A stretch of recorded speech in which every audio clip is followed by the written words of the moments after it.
मार्च के नाम से औरत मार्च जो किया जा रहा है और उसमें मुख्तलिफ किस्म के नारे लगाए जा रहे हैं, स्लोगन औरतों ने हाथ में पकड़े हुए हैं और उसमें मुख्तलिफ जुमले लिखे हुए हैं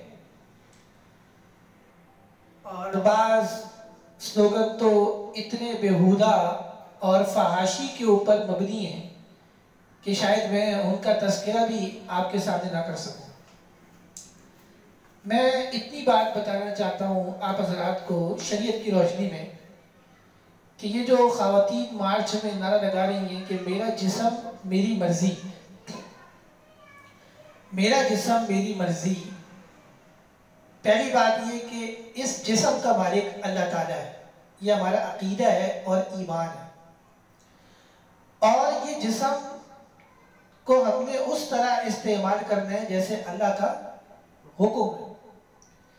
हमें शरीयत ने इसकी इजाज़त भी नहीं दी कि हम छुरी लेकर या सुई लेकर अपने हाथ के ऊपर ऐसे खोप दें या खून निकालें, इसकी इजाज़त भी नहीं। हमें ये भी इजाज़त नहीं दी कि हम आँखों को हम अपनी आँख को जैसे चाहे इस्तेमाल करें। शरीयत ने कहा है नामहरम औरत को नहीं देखना तो नहीं देखना। कान तो कानों का मालिक भी अल्लाह ताला है। अल्लाह ताला का हुक्म है गाने नहीं सुनने, म्यूजिक नहीं सुनना, तो हम नहीं सुन सकते, इजाज़त नहीं है।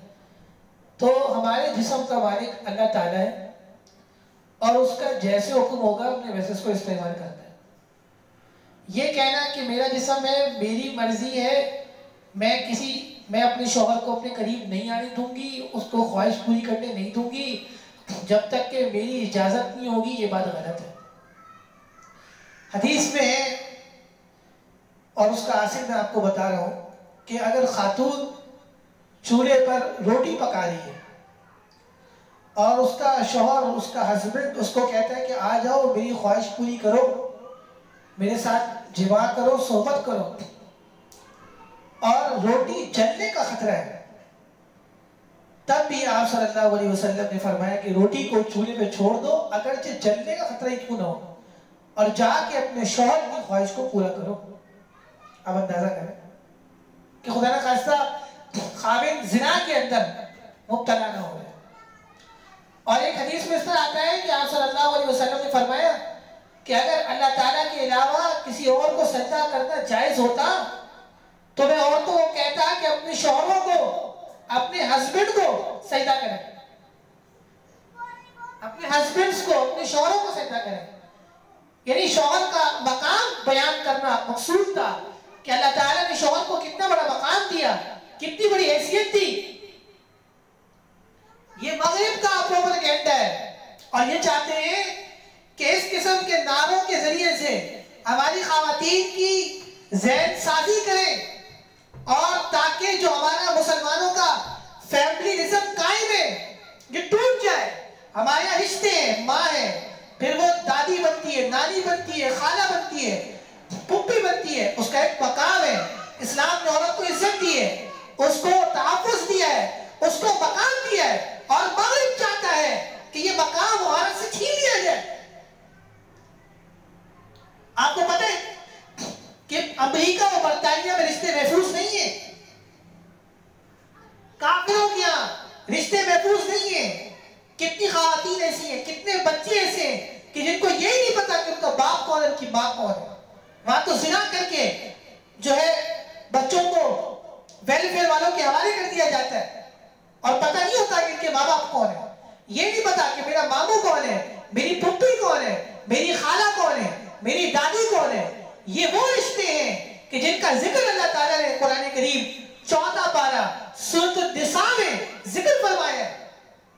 खुलो खुला कुरान से, हदीस से, इस्लाम से और रसूलुल्लाह सल्लल्लाहु अलैहि वसल्लम से बगावत का ऐलान के लोग कर रहे हैं नारों के जरिए से। तो मैं आपको बता दूं कि नारे खिलाफ शरा और खिलाफ इस्लाम है। किसी औरत को यह हासिल नहीं कि अपने शौहर से कहे कि आप अपनी ख्वाहिश मेरी इजाजत के बगैर पूरी नहीं कर सकते। शरीयत ने इजाजत दी है कि खाविन अपनी ख्वाहिश पूरी कर सकता है खातून के साथ। तो इस तरह की बातें करना कि मेरा जिस्म मेरी मर्जी, ये निहायत ही गलत बात है। हकीकत ये कि जब औरतें मना कर देंगी खाविन को कि आप अपनी ख्वाहिश मुझसे पूरी ना करें और जब ये सिलसिला आम होगा तो जाहिर सी बात है ऑफिस के अंदर लड़कियां हैं, मोहल्ले में लड़कियां हैं, कहीं तो जाके अपनी ख्वाहिश पूरी करेगा ना। तो मगरिब चाहता है कि औरत भी हराम करे, मर्द भी हराम करे, और ये कहती है कि हमारी मर्जी कि हम जैसे कपड़े पहने। मैं कल का ही कोई सर्वे था वो सुन रहा था, तो एक लड़की कह रही थी कि हमारी मर्जी कि हम छोटी सी शर्ट पहन के निकले, मर्द हमें ना देखे। आप कैसी बात कर रही हैं? अगर आप नंगी होकर निकलेंगी, छोटी सी शर्ट पहन निकलेंगी, मर्द आपको देखेंगे। अल्लाह ताला का एक निजाम है, औरत मर्द की तरफ खिंचता है। या आप कैसी बातें कर रही हैं कि आप अपने कपड़े उतार के निकले और आपको मर्द नहीं देखेंगे? वो तो लाजमी देखेंगे, और आपको कतई इख्तियार नहीं कि आप जैसे चाहे कपड़े पहने। अल्लाह ताला ने आपको कपड़ों के बारे में भी पावर कराया है और पूरे कपड़े का हुक्म दिया है। आपको पता है मर्द का सतर कितना है? नाक से लेकर घुटने तक, लेकिन खातून का पूरा जिस्म सतर है।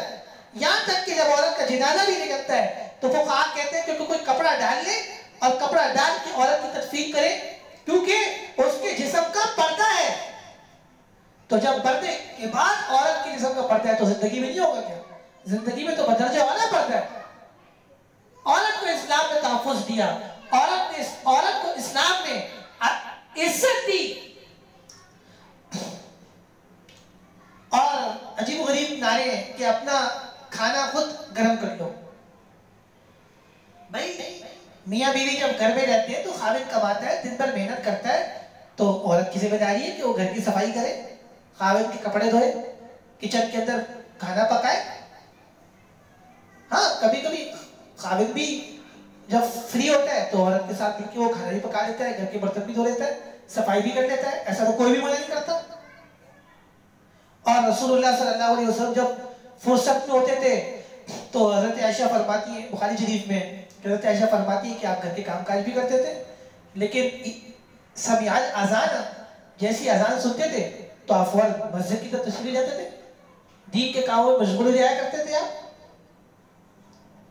तो इस किस्म की बातें करना है कि तुम अपना खाना गर्म कर लो और बिस्तर गर्म कर लो, ये निहायत ही गैर मुनासिब किस्म के नारे हैं और इसकी इस्लाम कतई इजाजत नहीं देता। ये लोग इस्लाम से बगावत कहना करवाना चाहते हैं। मैं अपनी लिबरल बहनों से भी और मॉडर्नाइज बहनों से भी कहना चाहता हूँ कि आप इस किस्म के नारों में ना आए, इसमें आपकी इज्जत नहीं, ये आपको जलील करना चाहते हैं। वो आपने मशहूर कहावत सुनी होगी कि ये बात हुई कि बकरी को आज़ाद कर दिया जाए, तो सबसे पहले भेड़िए ने हिमायत की कि बकरी आज़ाद होनी चाहिए। जब बकरी आज़ाद हो गई तो भेड़िए ने बकरी को पकड़ा और चीर फाड़ के खा लिया। तो औरत मार्च के अंदर जो मर्द घूम रहे हैं बैनर्स लेकर और वो ये कह रहे हैं कि हमारी बहनों को जो है ना आज़ादी दी जाए और इनको हर जगह हर मैदान के अंदर लाया जाए, ये भेड़िए हैं। मैं आपको बता दूं, जब औरतों को इतनी आज़ादी मिल जाएगी ना, यही होंगे कि जो औरतों का रेप करके उनको कत्ल करके जंगल में फेंक देंगे, ये वो लोग हैं। तो इसलिए औरतों को चाहिए कि वो इस चीज़ को समझें कि हम मुसलमान हैं। अल्लाह ताला ने हमें ये हुक्म दिया है कि हम अपने आप को नामहरम मर्द से दूर रखें, और अगर किसी अजनबी मर्द से बात करनी पड़ जाती है तो पर्दे में करें, और फरमाया वला तख्तान बिलकौल, अपनी आवाज़ को सख्त करके बात करो, क्योंकि औरत की आवाज़ में कुदरती तौर पे नरमी है। फ़यतमान लज़ी फ़ी क़ल्बी मरद, हो सकता है कि जिससे आप बात कर रही हैं उसके दिल में कोई फितना हो और वो आपके इश्क में मुब्तला हो जाए। तो फरमाया कि औरत, अल्लाह ने हुक्म दिया कि औरत अपनी आवाज़ सख्त करे, ताकि अगर कोई फितने वाला आदमी भी है तो उसके दिल में कोई गलत ख्याल ना आए। तो औरतों को तो इस्लाम ने तहफ़्फ़ुज़ दिया, और जितने आजकल रेप के वाक़यात हो रहे हैं जिनमें औरतों को कत्ल कर दिया जाता है, दरिंदगी की जाती है, तो उसकी इसमें कोई शक नहीं कि वो मर्दों की भी गलतियाँ हैं, लेकिन उसमें गलती खातून की भी होती है कि खातून अपने आप को जीन्स की पैंट टी शर्ट में या बेहुदा लिबास में जब पहन के बाहर निकलेगी तो हालात में उसको लगेगा।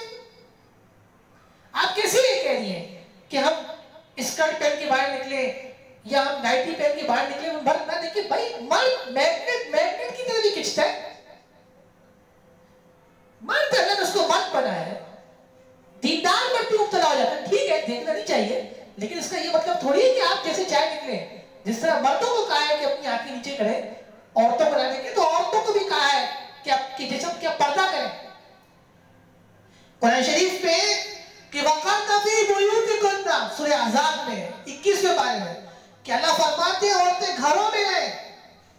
अब कर्म का माना ये कि चुपक के रहना किसी चीज से, यानी घरों की दीवार से चुपक के रहना, घर में ही रहे, निकले ही नहीं। और अगर जरूरत से निकलना पड़े, जैसे अपनी अम्मी के घर पे जाना है या बाजार जाना है शॉपिंग करने के लिए या अस्पताल जाने, फरमाया वला तबर्रजना तबर्रुजल जाहिलिय्यतिल ऊला, कि जिस तरह ज़माने जाहिलियत में औरतें बगैर पर्दे के और फैशन करके बढ़ करके निकलती थी, इस तरह मत निकलो। पर्दे में, हिजाब में, चेहरे पर भी पर्दा हो, एक बड़ी चादर, मोटी चादर से पूरे जिस्म को ढांक कर निकलो और कोई खुशबू मत लगाओ।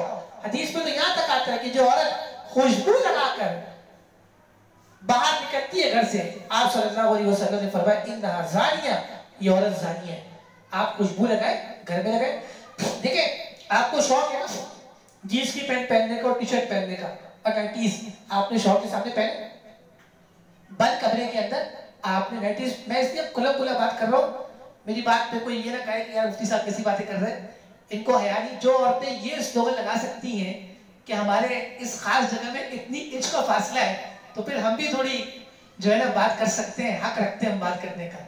जब उनमें शर्म नहीं तो हम भी अब उनकी बातों का कुछ जवाब देंगे। आपको जीन्स की पैंट पहननी, टी शर्ट पहननी है, नाइटीज पहननी है, जो आपको शौक है, आपका शौहर है, आप बंद कमरे के अंदर पहने, सिर्फ शौहर के सामने पहने, बच्चों के सामने मत पहने, सास ससुर के सामने और किसी भी मर्द के सामने, चाहे महरम ही क्यों ना हो, ना पहने और ना दीगर खवातीन के सामने पहने। बंद कमरे के अंदर आप जो पहनना चाहती हैं आप पहने, शरीयत ने आपको इजाजत दी। आपको स्विमिंग का शौक है ना, मर्दों के साथ नहाने का शौक है, हम ऐसी बातें करते नहीं थे लेकिन अब करनी पड़ रही है। तो आप अगर किसी बंगले में रहती हैं तो आप स्विमिंग पूल बना लें अपने शौहर के साथ, भले आप जिस तरह के कपड़े पहनना चाहें कपड़े पहन के सिर्फ शौहर का स्विमिंग करें, शरीयत ने इजाजत दी। हलाल हलाल की तरफ आए, हराम की तरफ मत आए। और मैं तो हैरान हूं कि ये औरतें ये नहीं सोच रही कि हमने मरना है, हम किस तरह ये नारे लगा रहे हैं कि कितनी जिंदगी है, मरना है, कब्रिस्तान जाने, क्या जवाब देंगे अल्लाह ताला को कि कुरान के खिलाफ नारे लगा रहे थे। ऐसे मार्च में शिरकत करना भी मना है कि जहां कुरान, हदीस और इस्लाम के खिलाफ और अल्लाह के अहकाम के खिलाफ नारेबाजी हो। फिर ये कहती है कि जी हमें नौकरी करनी है। भाई पहली बात तो ये कि मैं तो समझता हूँ, अच्छा, और ये कहती है कि जी हम चाहते हैं कि हम स्पोर्ट्स में हैं। मैं आपको भी बताऊंगा कि शरीयत क्या कहती है, लेकिन वैसे एक बात, सच्ची बात यह है कि औरतें जॉब भी कर रही हैं। कितनी औरतें ऐसी हैं कि जिनको कमाने की कोई जरूरत ही नहीं है, उनके वालिदैन या हस्बैंड अच्छा कमा रहे हैं, लेकिन अपने माइंड को फ्री करने के लिए वो कमाती हैं कि मसरूफ रहे और हम कुछ सोचे नहीं। कितनी औरतें ऐसी हैं कि जो ड्राइविंग कर रही हैं, अब तो करीब तक चला रही हैं। कितनी औरतें स्पोर्ट्स की बात करती हैं, क्रिकेट तो खेलती थी, अब हॉकी और फुटबॉल भी खेल रही है। बल्कि अफसोस से कहना पड़ता है कि हमारे पाकिस्तान की लड़कियां फुटबॉल खेल रही है पेंटियां पहनकर, जो कि जायज ही नहीं है, जिसपे उनका सतर घुटने सब नजर आते हैं, वो हराम है। अब आपको कौन सी आजादी चाहिए? हकीकत बात यह है कि औरत की आजादी के नाम पर जिना को ये आप करना चाहते हैं, और ये चाहते हैं कि अगर लड़की लड़की से शादी करना चाहे या लड़का लड़के के साथ शादी करके अपनी ख्वाहिश पूरी करे, जिस तरह यूरोप कंट्रीज में होता है, ये चाहते हैं कि अब हम उस तरफ आ जाए, और ये खिलाफे फितरत है, इस्लाम इसकी इजाजत नहीं देता। और ये चाहते हैं कि औरत पर नंगी होकर यूरोप की तरह जैसे बाहर आ जाए, ऐसा नहीं हो सकता। मेरा चूंकि बाहर ममालिक में भी सफर होता रहता है और मैं दीगर ममालिक की खवातीन भी मेरे आसपास से गुजरी भी है, बल्कि जो है बैठी भी हैं, और यूरोप की, और मैं सबको देख चुका हूं, तो मैं आपको सच बता रहा हूं कि उन औरतों की कोई इज्जत नहीं है, कोई इज्जत नहीं है। आप पर्दे में निकलेंगी ना, आपका एक रोब होगा, कोई आपको छेड़ नहीं सकेगा, लेकिन जब आप जीन्स टी शर्ट में या जिस तरह आजकल कपड़े पहन लेंगे निकलेंगी, हर बंदा आपको छेड़ेगा, आपकी इज्जत महफूज नहीं रहेगी। और फिर आप ये कहेंगे जी मर्द ऐसे हैं, भाई मर्द इंसान है, हर आदमी में मुत्तकी परहेज़गार नहीं कि वो आपको नहीं छेड़ेगा। आप जब बेहुदा कपड़े पहन के आएंगी तो उसके अंदर भी ख्यालात आएंगे, और ना चाहते हुए भी वो मुब्तला हो जाएगा। तो इसलिए आपकी इज्जत और तहफ़्फ़ुज़ इस्लाम में। और रही बात नौकरी करने की, नौकरी करने की इजाजत यानी घर से बाहर जाके कमाने की इजाजत सिर्फ और सिर्फ उस औरत को है कि जिसका खाविद कमा ना सकता हो या इतनी कमाई ना हो कि उन बेचारों का गुजारा ही ना हो रहा हो, यानी ज़ुरियात भी नहीं पूरी हो रही हो, खाविद को फौलेज है या निहायत ही तंदस्ती का शिकार है, या वो औरत की जिसके खाविद का इंतकाल हो गया और वो बेवा है और उसके पास अपने खर्चे का कोई जरिया नहीं, ना कोई किराए का मकान, ना कोई आमदनी, ना कोई मदद कर रहा है, कोई मदद भी नहीं कर रहा। अगर कोई मदद भी कर रहा है ना, महीने का खर्चा दे रहा है किसी औरत को, बेवा को, तो उसके लिए भी कमाने की इजाजत शरीयत नहीं दी, यानी इतना खर्चा है कि उसको पूरा हो। और उसको भी हुक्म है कि पर्दे में जाएगी औरत और मगरिब की अजान से पहले पहले घर वापस आ जाए। जैसे स्कूल जॉब्स होती हैं या ऑफिस की होती है, और उसमें बहुत ख्याल करेगी कि मर्दों से दूर रहेगी, अगर बात भी करनी होगी तो पर्दे में और आवाज़ को सख्त करके करनी होगी। तो हमारे यहाँ तो आज़ादी तो बहुत दूर की बात, कितनी लड़कियाँ ऐसी हैं कि जो कहती है कि अपने कमाना इसलिए कि हमारे वालिदैन ने हमें पढ़ाया है, तो ये तो वैसे ही गले में हाथ डाल के फिर रही है। तो ये कौन सी आज़ादी मांगना चाह रही है? इस्लाम ने औरत को आज़ादी दी। देखिए ना, जब तक औरत की शादी नहीं होती उसका खर्चा, उसके कपड़े, उसका सब जिम्मेदारी इसके बाप पर है, उसको कुछ करना ही नहीं, घर पे रहे, खाना पकाए, घरदारी करे, अल्लाह की मदद करे। जब शादी हो जाती है तो मरते दम तक उसका जितना खर्चा है वो सब शौहर के ऊपर है।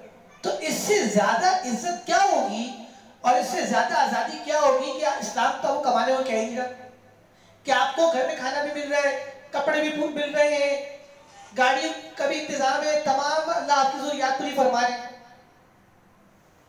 आपका काम ही नहीं है कि आप बाजार जाए। हाँ, खुदा न खास्ता अगर ज़रूरियात नहीं पूरी हो रही, कोई मजबूरी है तो चलो आप जा सकती है कमाने, लेकिन बुरके में जाए, बुरके में आ जाए।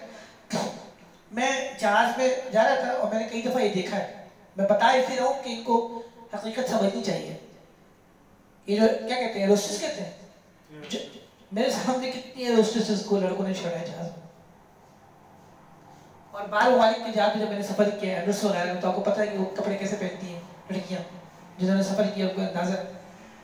आप यकीन करें कि उनके कौन कौन से हिस्से पर लोग नहीं देख रहे थे और मेरे सामने बुला बुला के कुछ करते थे। तो भाई इज्जत आपकी इस्लाम में है, पर्दे में है, इफ्फत में। और मैं ये बता दूं कि जब तक कोई औरत किसी मर्द को ग्रीन सिग्नल नहीं देती, कोई मर्द भी उसको नहीं छेड़ता। मैं बता दूं, छेड़ा उसी को जाता है जो अपने आप को छेड़ने के लिए पेश करती है। तो इसलिए औरत की इज्जत इस्लाम के अंदर है और इस्लाम ने औरत को जबरदस्त तहफ़्फ़ुज़ फराहम किया है।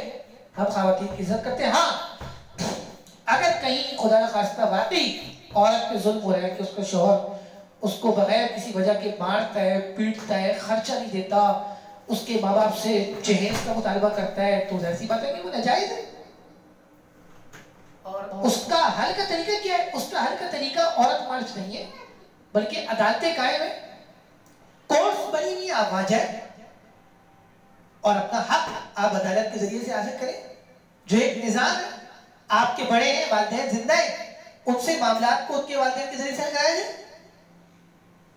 तो औरत की इज्जत अल्लाह ने उसके घर में, पर्दे में और दीप में रखी है। और औरत सही होगी तो इंशाअल्लाह नस्ल सही हो जाएगी। ये औरत मार्च कराने वाली बाहर ममालिक की औरतें एजेंडा है, इनको पैसे मिल रहे हैं और यहाँ की औरतों को ये बरकरार रही है। इंतहाई अफसोस की बात है कि लाहौर की ज़मीन पर कल या परसों मर्द और औरत ने साइकिलें चलाई, कोई कमाल का काम नहीं किया, कोई कमाल नहीं किया। खुदा न खास्ता कोई औरत अगवा हो जाए, कुछ हो जाए। अभी लाहौर में एक वाकया हुआ था रेप का, ये क्या है? तो ये कोई कमाल की बात नहीं है कि आप लोग आके जो है ना, वो जो है ना साइकिलें चलाएं या मोटरसाइकिलें चलाएं, लोग आपको छेड़ेंगे और आप ही की इज्जत खराब होगी। अभी भी कभी कोई लड़की को मोटरसाइकिल पे गुजर जाए तो पूरा मोहल्ला उसको देखता है, हर कोई देख रहा होता है उसको। तो इसलिए एहतियात करें और समझें कि आप मुसलमान हैं और इस्लाम के खिलाफ बातें करना बंद कर दें। अल्लाह ना करे कि कोई अजाब ना आ जाए। पिछले साल जब औरत मार्च हुआ था, उसके 2 या 3 दिन बाद पूरा पाकिस्तान बंद हो गया था, कोविड आ गया था।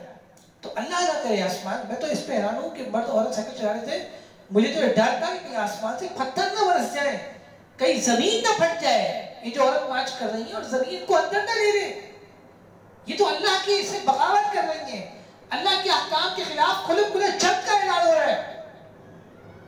तो इंशाअल्लाह मैं इस जुमेरात को मजीद तफसीलात बयान करूंगा और आज इतना ही काफी है। और अल्लाह ताला हमें इस किस्म के कामों से बचाए और औरतों को भी अल्लाह ताला दीन पर, मर्दों को भी, हमें भी अमल की तौफीक अता फरमाए।